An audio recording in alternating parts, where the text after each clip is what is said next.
Dad said, "You'll never find anyone. Found someone who actually loves me, unlike how he treats Mom daily." Dad says it like he's handing down a verdict, not an insult. Calm voice, eyes steady, the tiniest curl of satisfaction at the corner of his mouth. "You'll never find anyone." We're standing in the kitchen and the overhead light is too bright, making everything look harsh. The crumbs on the counter, the dent in the fridge from when he slammed the door last week. The way Mom's hands are trembling as she holds a dish towel like it's a shield. I can still feel the sting in my cheek from where he flicked his fingers at me. Not a hit exactly, more like a warning gesture, and the adrenaline makes my fingertips buzz. My chest is tight, like my ribs are trying to close in around my heart. He's not yelling. He doesn't need to. He's learned that if he stays quiet, everyone else has to raise their voice, and then he gets to call them crazy. I hear myself inhale, and it's loud in the silence. Mom's eyes flick to mine for half a second, pleading, apologetic, exhausted, and then she looks down at the sink like she can disappear into dishes. Dad steps closer, just enough that I can smell the stale coffee on his breath, and he adds, softer, like he's doing me a favor, "You're too difficult, too sensitive. No man wants that. And if they do, they'll leave once they see what you're really like." His hand brushes the back of the chair beside him, casual, like he's not pinning me in place with words. Somewhere in the living room, the TV is still on, some game show host laughing, and it feels obscene that the world can be normal while my father's cutting me open in my childhood kitchen. It was a Tuesday night, about 6 months ago, when this scene became inevitable. When I finally stopped playing along with the family script and Dad decided I needed to be put back in my place. I just ended a relationship that had been limping along for a year, and I came over to tell my parents because I was still stupidly hoping for comfort from people who have never been safe. I had mascara smudged under my eyes, and that hollow feeling in my stomach you get when you've cried so much you're almost dehydrated. I remember sitting at the kitchen table, twisting the ring off my finger, even though it wasn't an engagement ring, just a little silver thing I wore when I was nervous. Mom made tea. Dad sat down with his arms folded like I was in trouble. I said, "We broke up," and before Mom could even reach across the table, Dad said, "Well, there you go," like he'd been waiting to be proven right. I used to think my dad was just harsh. That was the word everyone used. Harsh, strict, old school. The kind of man who doesn't sugarcoat things. When I was a kid, I thought it was normal that Mom would ask permission before buying anything, even groceries. I thought it was normal that Dad would read the bank statements and circle things in red pen and demand explanations like he was an auditor and she was an employee. I thought it was normal that Mom would laugh too quickly at his jokes, like she was trying to keep the temperature in the room from dropping. I thought it was normal that my dad could ruin a whole weekend with one comment and then act like everyone else was being dramatic. As I got older, I started noticing patterns I couldn't unsee. Dad doesn't hit Mom. That's the line people cling to because it makes everything else easier to ignore. He doesn't hit her, therefore he's not abusive, therefore she's safe, therefore we're fine. But he controls the air in the house. He controls her time, her choices, her emotions. He corrects her constantly, in front of people, in that joking tone that makes it sound like he's teasing. "Oh, don't listen to your mother. She gets confused. She can't manage money. That's why I handle it. Your mother is hopeless with directions." He says it with a smile, so everyone laughs, and Mom smiles too, cheeks tight, eyes shiny, and later she'll say, "He didn't mean it," because she's been trained to sand down his cruelty until it looks like love. When I was in high school, Mom stopped going out with her friends. Dad would make a fuss if she wanted to see them. He'd say, "So you're leaving me alone to go gossip?" Or, "Must be nice to have time for that." If she went anyway, he'd sulk for days, moving around the house like a storm cloud, slamming cupboards, sighing loudly. Mom would come home and immediately start apologizing without being asked. I watched this as a teenager, and something in me learned a lesson. Love is something you have to earn by being small. So when I started dating, I dated men who made me feel like I had to earn them too. Nothing terrible at first, just subtle. A boyfriend who would roll his eyes when I cried. Another who would joke that I was lucky he put up with me. My most recent ex, Jared, wasn't my father, but he had the same talent for making me feel like I was asking for too much by wanting basic kindness. He'd forget plans and then tell me I was overreacting. He'd flirt with other women and tell me I was insecure. He'd say things like, "You're lucky I'm patient," in that tone that makes patience sound like a sacrifice. The breakup itself wasn't dramatic. It was worse. It was quiet and resigned. We were sitting on his couch, my legs tucked under me, and I said, "I don't feel loved." He stared at the TV for a long time, then said, "That's because you're always unhappy. No apology, no curiosity, just blame." It felt like a familiar wall slamming down.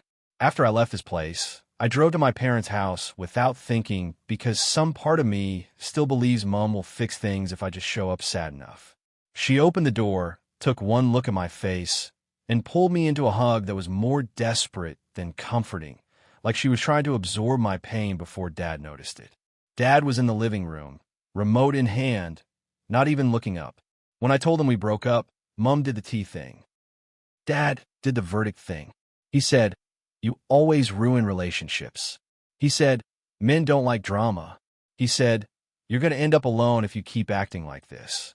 And then, like a cherry on top, he said, "You're just like your mother, always making everything difficult."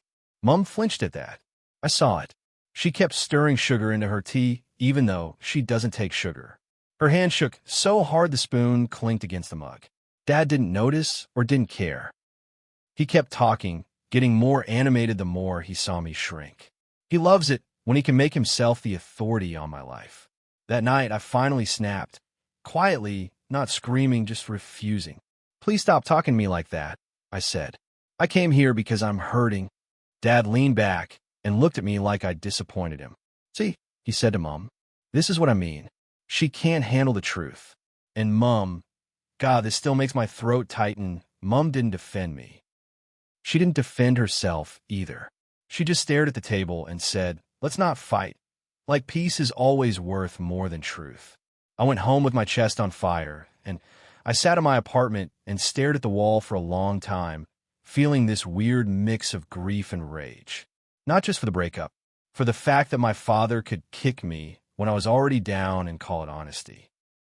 For the fact that my mother has spent so long surviving him that she can't protect anyone else from him, including herself. A few days later, my friend Tessa dragged me out to a small backyard barbecue. I didn't want to go. I wanted to rot in bed and scroll through old photos and feel sorry for myself. But Tessa has this way of being annoying in a loving way. And she said, "If you stay home, you're going to text Jared, and I'm not letting you do that." That's where I met Adam. It wasn't sparks and movie music. It was small. He was at the grill, flipping burgers, and when he saw me hovering awkwardly near the drinks, he smiled and said, "Hey, I'm Adam. Do you want to play? There's a stack here." He said it like it mattered whether I was comfortable. He didn't do that performative charm thing. He just noticed me. Later, when people were talking in a circle and someone made a joke at my expense, something harmless about me being the serious one, I tensed automatically, bracing for that familiar feeling of being the punchline. Adam glanced at me and said quietly, "You don't have to laugh if you don't want to." The words were so simple, I almost cried right there because no one had ever given me permission like that. Permission to have my own reaction. We ended up talking on the porch steps while everyone else got louder inside. He asked questions and actually waited for answers. When I said I'd just gotten out of a relationship, he didn't use it as an opening to swoop in. He just said, "That sounds hard," and he meant it. When I made a self-deprecating joke about being too much, he frowned slightly and said, "Maybe you just haven't been around the right people." I went home that night and felt confused in a way I wasn't used to. I'm used to attraction being mixed with anxiety. Wondering what the other person wants, what I have to do to keep them, how to make myself easier to love. With Adam, I felt calm, and that almost scared me more because calm feels unfamiliar when you grew up in chaos. We started seeing each other slowly.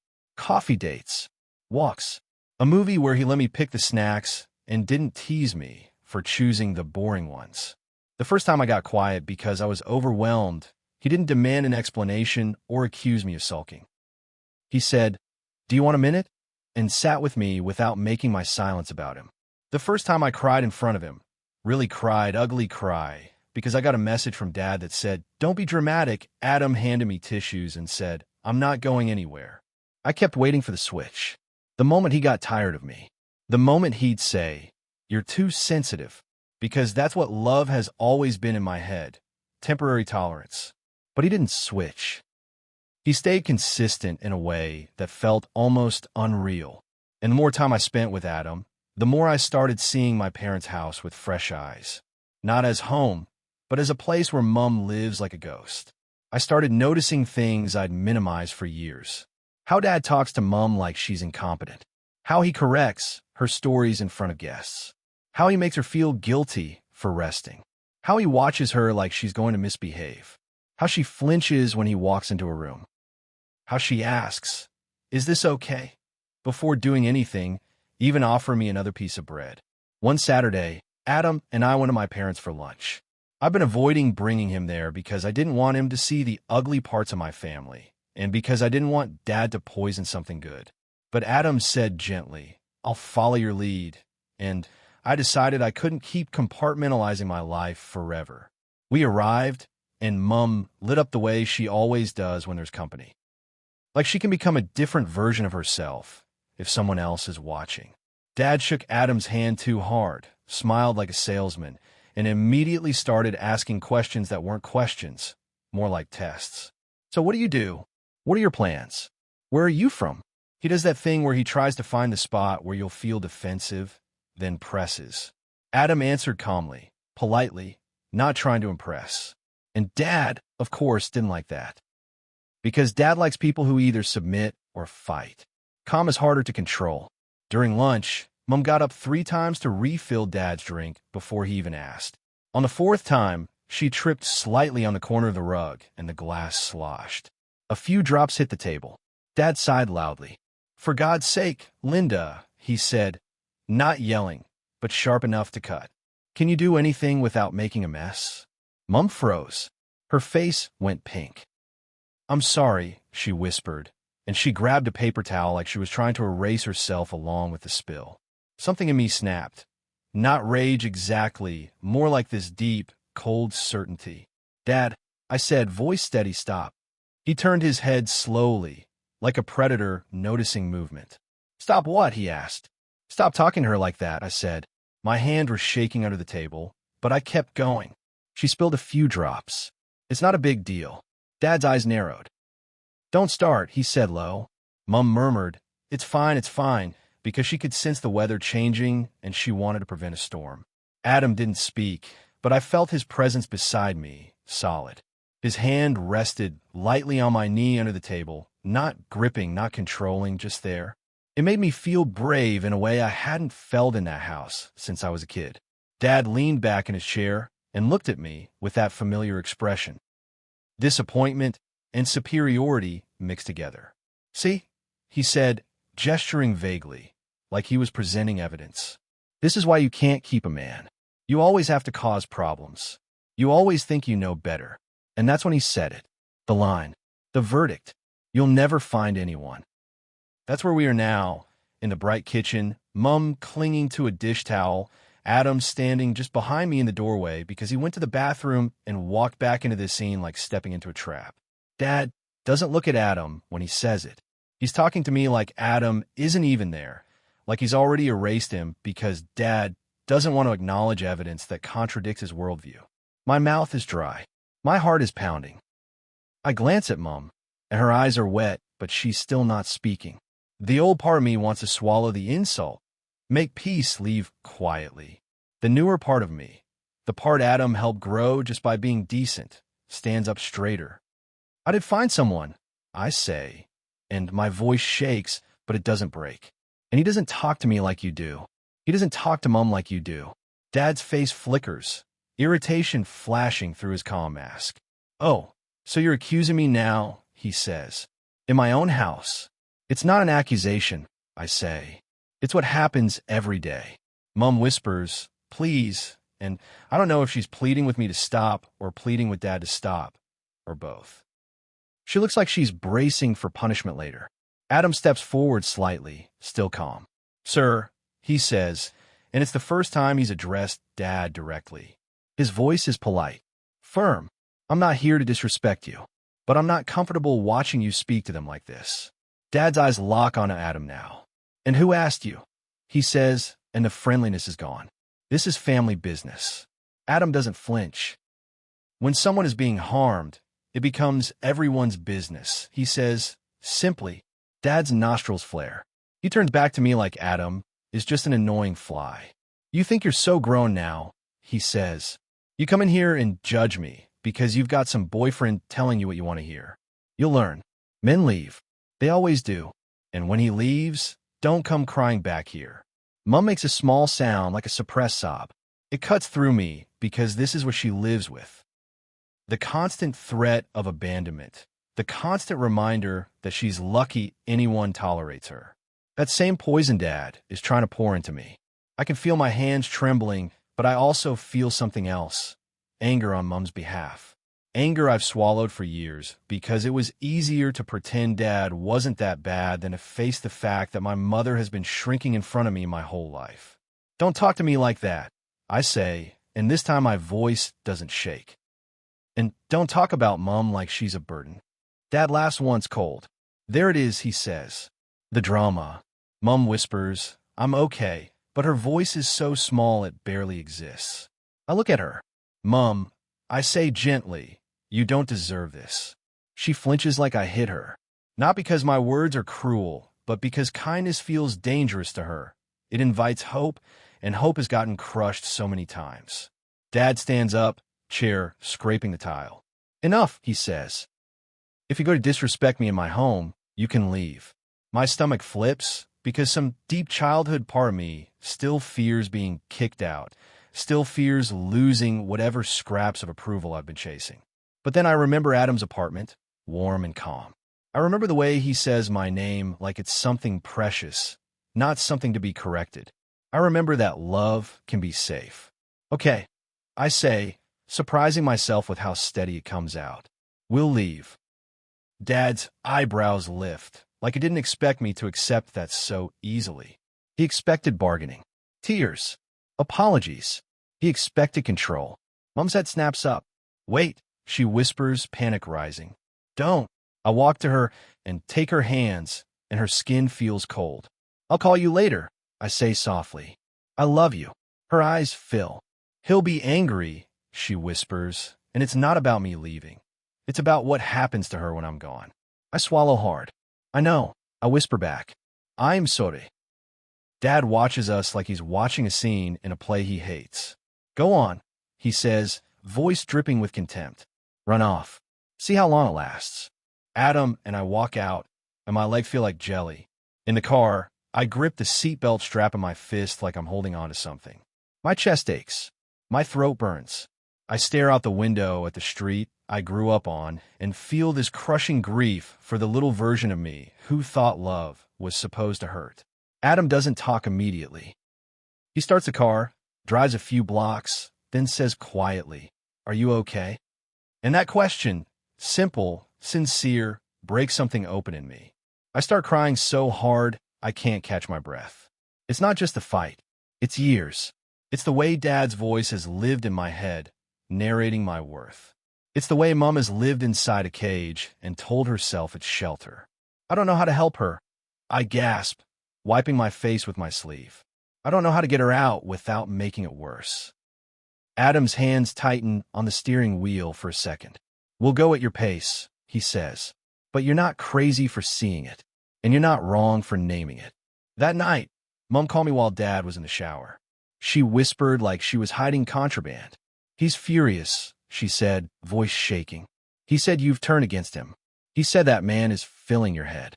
"Mom," I said, trying to keep my voice calm, "I'm not turned against anyone. I'm just done pretending it's normal." There was silence. Then Mom whispered, "Sometimes he's nice," like she was reminding herself as much as me. I closed my eyes. "I know," I said softly. "That's what makes it confusing." Over the next few weeks, I started doing things differently. Not dramatically, just firmly.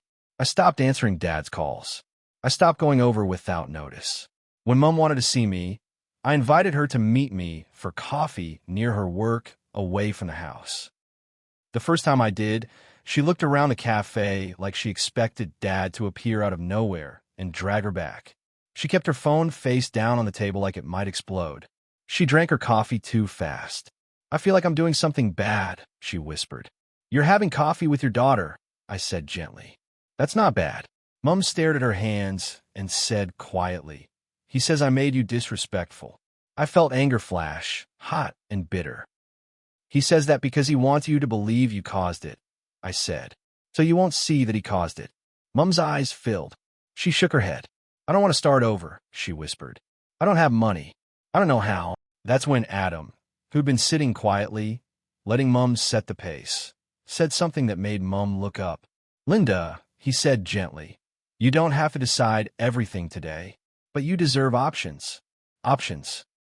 Mom looked like she'd never heard the word in relation to herself. Over time, we started building tiny options. Mom opened a separate bank account. Not to steal, not to be sneaky, just to have something that was hers. She did it with her hands shaking. I went with her and sat in the waiting area while she met with the banker. When she came out, she looked both guilty and relieved, like she'd committed a crime and found oxygen at the same time. Dad, of course, noticed the shift. He started texting me more, trying to bait me. So you think you're too good for your family now? Your mother is upset because of you. When he leaves you, remember I warned you. The "you'll never find anyone" line became "he'll never stay." He couldn't tolerate me having proof that his narrative was wrong. And Adam stayed. Not in a grand, performative way. In a consistent way. He showed up when he said he would. He listened without trying to fix me like I was broken. When I apologized for crying, he said, you don't have to apologize for having feelings. When I flinched at a raised voice in a restaurant, he noticed and shifted the conversation and later asked, what happened just then? Without shame, without blame. The more safe I felt with him, the more unsafe Dad's behavior looked. Like taking off noise-canceling headphones and realizing the room has been screaming for years. The hardest part is Mom. She's still there. She still makes excuses. She still says he's under stress, like stress creates cruelty out of thin air. But sometimes in small moments, I can see cracks in the cage. Sometimes she'll say, quietly, I don't like how he talks to me. Sometimes she'll catch herself before apologizing for existing. Sometimes she'll look at Adam and me, how we move around each other without fear, and her eyes will go distant, like she's imagining a life that doesn't require constant shrinking. A month ago, Dad tried one more time to do the thing he always does, corner me alone. He showed up at my apartment unexpectedly. I opened the door and saw him standing there with that self-righteous calm, and my whole body went tense like it used to when I was a kid. I need to talk to you, he said, already stepping forward. I didn't move. No, I said, and my voice surprised me with how firm it was. You don't get to show up like this. Dad's eyes narrowed. You've changed, he said, like it was an accusation. I've healed, I said, and my hand was shaking, but I didn't step back. And you don't like it, because you can't control me anymore. His face hardened. He's using you, Dad said. Men like that. Stop, I cut in. This is exactly what you do. You don't want me loved. You want me dependent. Dad stared at me, and for a second, I saw something raw in his eyes. Fear, maybe, or rage at losing power. Then he smiled cold. You'll come back, he said. They always do. I looked at him and thought of Mom washing dishes with trembling hands. I thought of the way Dad says cruel things like they're facts. I thought of Adam's steady presence. I thought of how much of my life I'd spent trying to earn a love that was always conditional. No, I said quietly. I won't. And I closed the door. I'm not writing this because everything is solved. Mom hasn't left yet. Dad is still Dad. My heart still aches when Mom whispers, he's angry, like it's the weather report for her life. I still get that old reflex sometimes, wanting to fix it, wanting to make everyone happy, wanting to be good so the storm stops. But I found someone who loves me in a way that doesn't require me to disappear. And that has changed everything. Not because of the fairy tale, but because it gave me a reference point. It showed me what love looks like when it is in control. It made it impossible to keep calling my father harsh when what he really is someone who has spent decades grinding my mother down and trying to do the same to me. Dad told me I'd never find anyone, and maybe he needed to believe that, because if I found love, then his version of love, the one built on fear and humiliation, would be exposed. I did find someone, and for the first time, when I look at my life, I don't feel like I'm waiting to be left for being too much. I feel like I'm allowed to take up space. Now I just need Mom to believe she's allowed to too.